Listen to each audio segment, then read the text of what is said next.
Hey guys, welcome to the channel.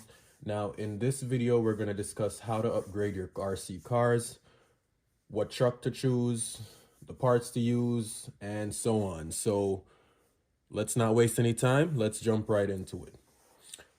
Alright, so the first thing you're going to want to consider is the scale of your truck. Now the scale of your truck matters because you can go anywhere from a really small truck like this one. This is an 18 scale, but it's very small.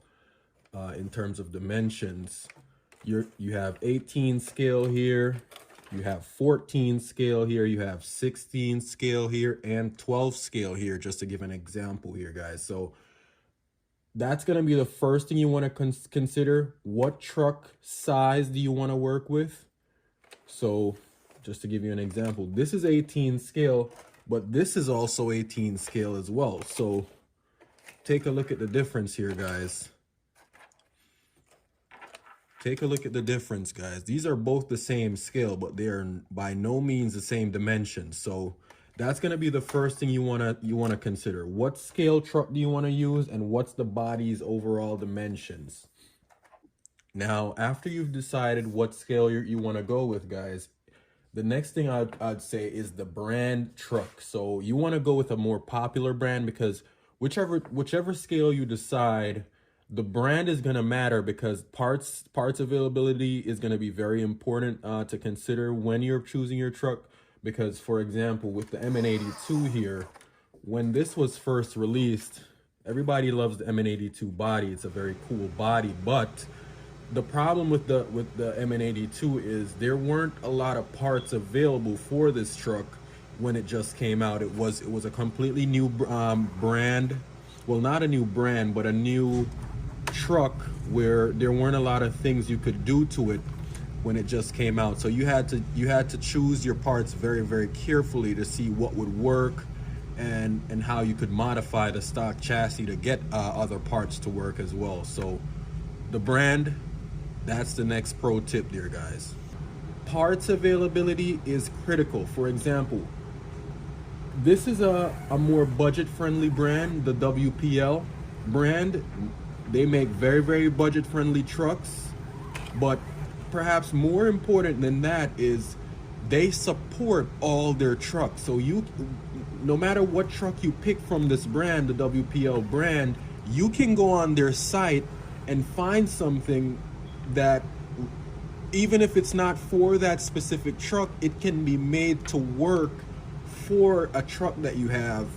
And that's a very important thing, guys, because if you're going to be driving your truck, if you're going to be crawling, if you're going to be testing these trucks out in the real world, you're going to break parts, you're going to wear parts out and all that. So, and of course, you're going to want to upgrade as well. So parts availability is absolutely critical when choosing your truck, guys. So I'd highly recommend the WPL brand. They don't make the highest quality trucks in terms of like durability, but as it relates to parts availability and truck support, they are one of the best, if not the best, that I've experienced so far.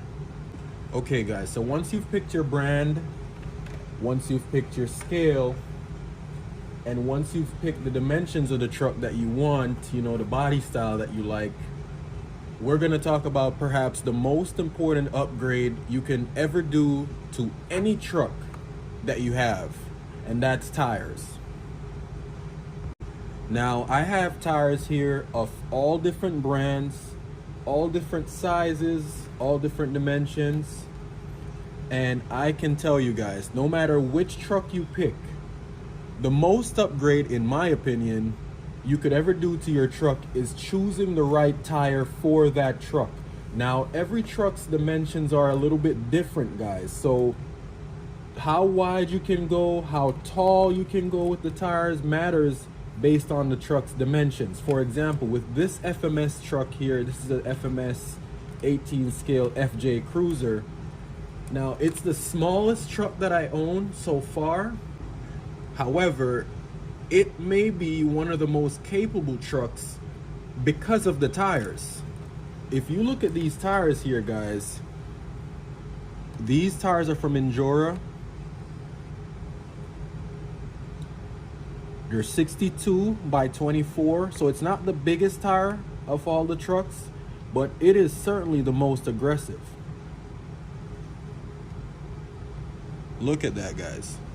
So the sidewall, lots of lugs on the side, deep tread grooves, nice soft compound, foam inserts, beadlock wheels. These tires make this truck, even though it's probably the least upgraded truck of all my trucks, the tires alone make this truck so capable that it can go against pretty much any truck that you see right here because of the tires. Now, you have to be careful when choosing your tires because the body will determine how big you can go with the tires. With this truck, for example, I had to trim the fenders to get it to not rub with full suspension travel. You know, so that's another thing. You're gonna want to choose your tires because your body is gonna determine how wide, how tall, you know, you can go without running into issues. So I would say, guys, choosing your tires is extremely critical, guys. So that's a more aggressive tread pattern there. But if we take a look at this truck, this is the MN99S version 2. These are running pin tires from Endura, and on first impressions you would look at this truck and you would say, hey, this one maybe isn't the best, but this tire is absolutely one of the best tire compounds, and you don't run into the problems you would run into with this tire in terms of rubbing and so on, because it's a much more subtle design, the pin tires. But man, this thing leaves nothing to be desired in terms of ability. It is absolutely one of the best tires you could pick here. So not too wide, not too tall, not too aggressive, so you don't run into these rubbing issues like you would, for example, on a truck like this. So, you know, and the design, of course, it depends on the look that you're going for with your truck. For this truck, I wanted a more subtle design, a more subtle approach to how this truck looks, because after all, these are all trail trucks, you know, of varying abilities, but they're all trail trucks. So I wanted this one to look a little more simple, but not to have any issues in terms of traction out on the trail. So pin tires, they do an excellent job without having the drawbacks of a more aggressive lug pattern. Now, if we take a look at something like this, the overall tire I would recommend are these tires on my Hummer here, guys. These are from Endura as well. I think this is a nice happy medium between super aggressive tires and a more subtle tire like this one. This is a happy medium.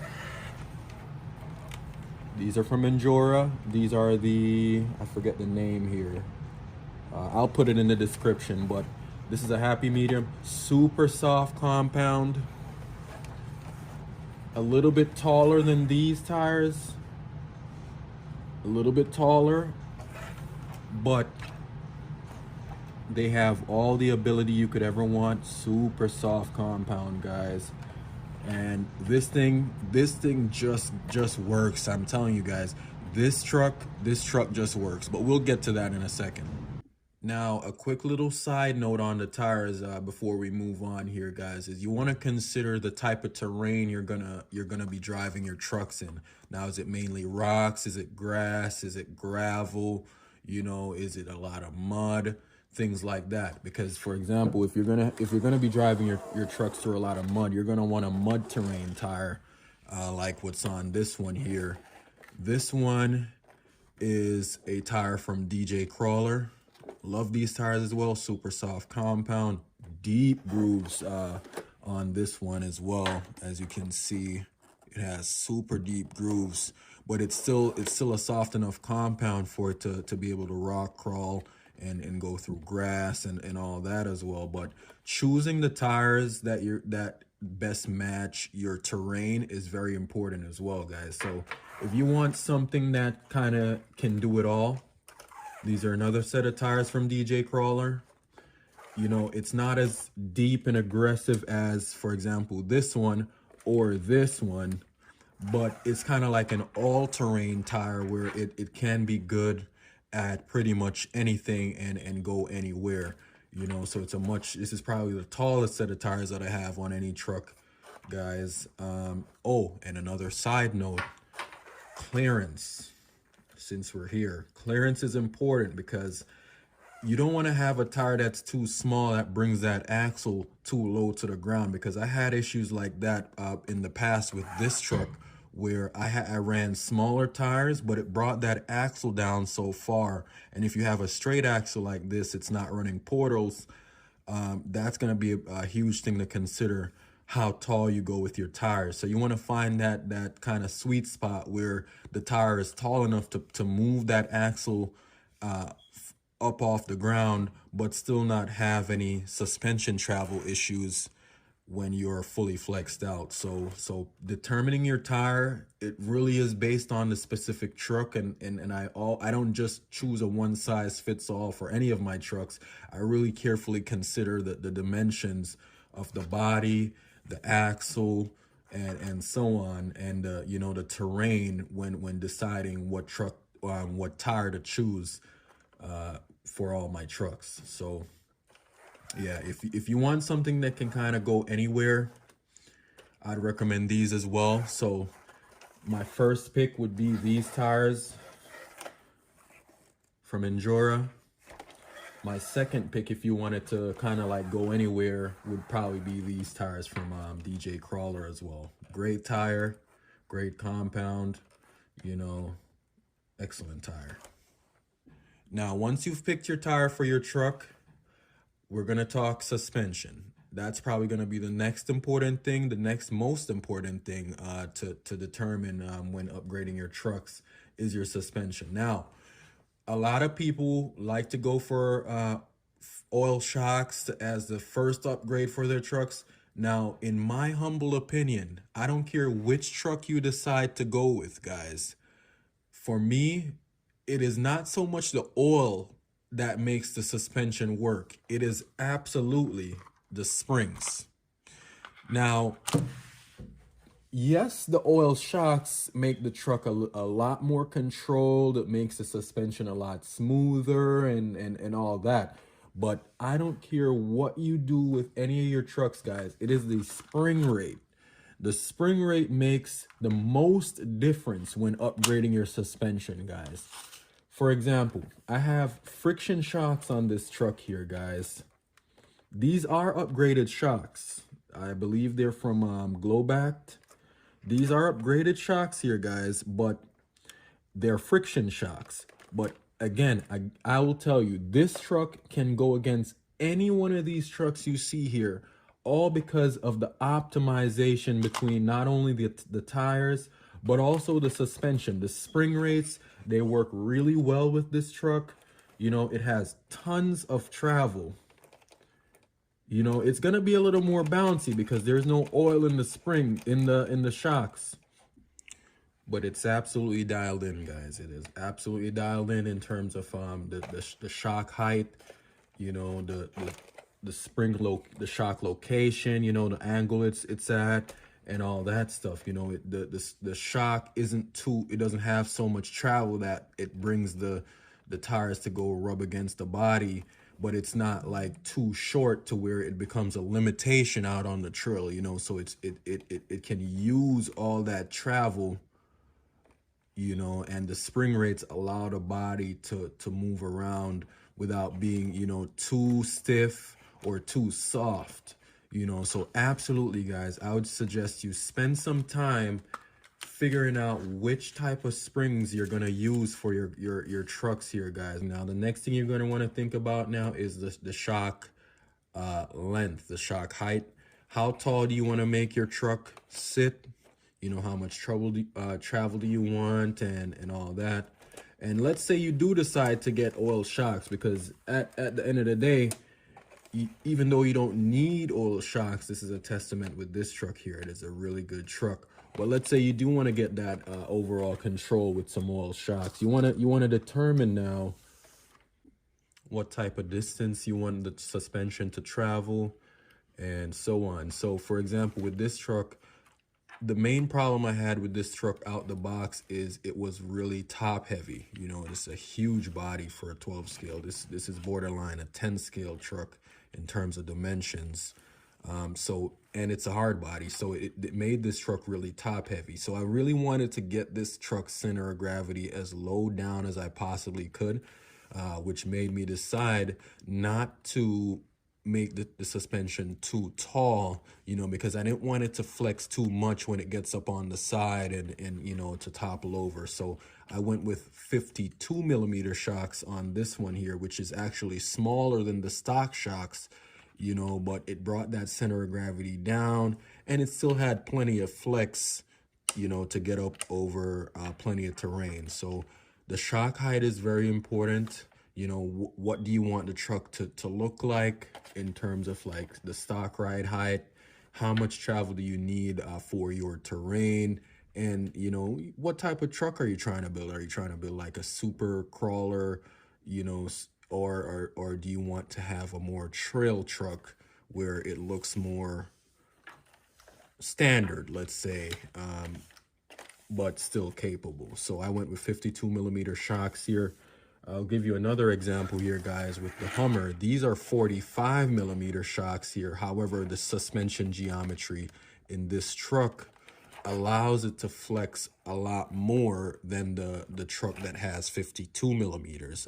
We're not going to get into geometry because that's a whole other rabbit hole there, guys. But these are 45 millimeters, but they have more travel than the truck with 52 millimeters. You know, so you don't need to have the absolute tallest shock to get the most suspension travel out of your truck. You know, so you want to take a close look at your body's dimensions. Again, that's going to be the recurring theme here, guys, because even though these are 45 millimeters, I still had to trim the fenders on this truck because the body interferes a lot more. So it's a smaller shock, but we still get interference. So you want to consider all those things when you're picking your trucks and your suspension. So yeah, 45 millimeters on this, but tons of travel. And the next reason why I decided to not go too tall on the shocks with this truck is because this is running portal axles, you know, so I could get away with having a smaller shock because I still have all the clearance from the portal axles here, guys. So all that matters when you're building your trucks. You don't need absolute suspension travel. Another example I give you here is with this one. These are 52 millimeter shocks on this truck, guys, but there is no truck on this bench with more travel than this one because I'm running flex blades. So this truck is running flex blades here, guys. So I can have a smaller shock, 52 millimeters on this one, but the flex blades allow this truck to have insane travel levels. Guys, this thing has insane suspension travel, but it still sits low enough with the stock ride height to keep that center of gravity down as low as possible, you know, to keep it from toppling over and all that stuff. But there's nothing here that has the travel that this one does. Just have a look at that. Insanity. Yeah, guys, so shocks, spring rates, shock heights, very important, guys, when building your trucks. Okay, now we're gonna discuss perhaps the next most important thing when building your trucks is torque. Now, this truck has the least amount of power of all the trucks. It only has an 050 motor in there. That's an 050 motor. So on paper, it's the least amount of torque. We have the Hummer here with a 180 motor, which is the second least amount of torque. And then we have the MN82 here, guys, which is a torque monster. You know, this, I'm not gonna say the specific motor I'm running because this truck has probably 3 different motors that I run, but let's just say this one has the most power on paper in terms of torque of all the trucks. Now, torque matters because that's what helps you to get up over terrain, but forget your motor for a second, because this has the least amount of torque on paper, but this truck will go over more obstacles due to torque than this one, even though this has a 370 motor, which is probably 2, 3, 4 times more powerful on paper than this one. But this one will go over more terrain because of the electronics. Now, yes, the torque matters of the specific motor, but you wanna make sure you have the electronics in your truck to give you the most power that your motor will allow without running into any issues. So don't worry too much about, oh, I gotta upgrade my motor, I need to do this, I need to do that, because you're gonna run into a lot of issues in terms of like the size of your motor that you can go depending on the truck that you pick, and so on. So you want to make sure the electronics works the best. So I would say, or I'd highly recommend, before you go upgrading any motor in any of your trucks, upgrade your ESC.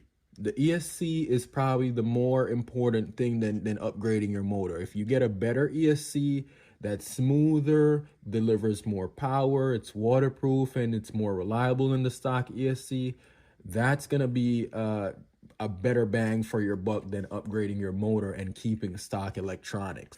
What's my favorite truck? Well, I would say, guys, overall, I have to give it to my Hummer, guys. If I was to recommend, if I could only have one truck, it would have to be this Hummer. This thing out the box, it's very top heavy. You know, it falls over quite easily, but with a few simple mods, you know, adding spacers, adding some brass weights, you know, stock electronics, stock motor, stock transmitter is still the stock everything in terms of that.